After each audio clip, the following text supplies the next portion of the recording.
consolidate, that we're going to see prices continue to go up and make it more and more difficult for the middle class that continues to be squeezed and eliminated in American society as a valued part of our country, that people will not be able to afford air traffic, and they're going to need rail traffic more and more in the future. And while it takes a lot more time, it is economically convenient and necessary to have competition to air. There are a lot of people in my community can't afford air travel, and they take the train to New Orleans or they take the train to Chicago. We would like to have train service out of Memphis to go to Nashville and to Little Rock. And in the long-range plans, there is a study on traffic from Memphis passenger, Memphis to Little Rock to connect with Texas. I think the future in America is going to be more rail, not less rail.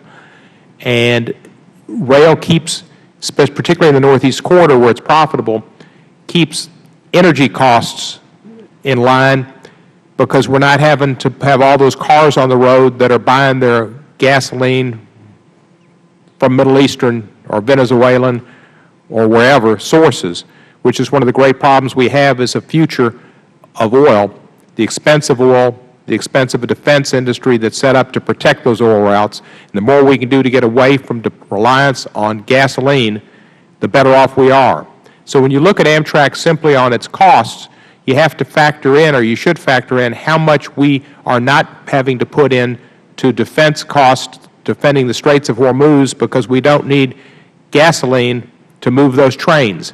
And if we didn't have those trains and everybody was driving from New York to Washington or Memphis to New Orleans or wherever, there'd be more and more concerns about the Straits of Hormuz and other areas where we have troops to protect those routes to get that oil from the Middle East, and more lives lost over wars which have been fought over oil.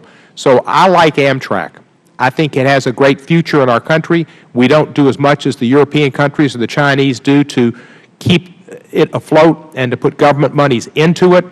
It is an efficient, clean energy that otherwise would have people on the roads.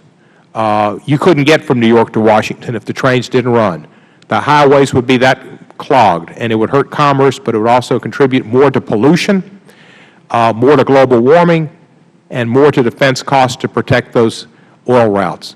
Amtrak is a key to our future in competition with the airline industry as well. So I thank you. I don't question the fact that there are possibly ways to save money. And I saw where Amtrak agreed with the food and beverage to look into ways to make it more cost efficient.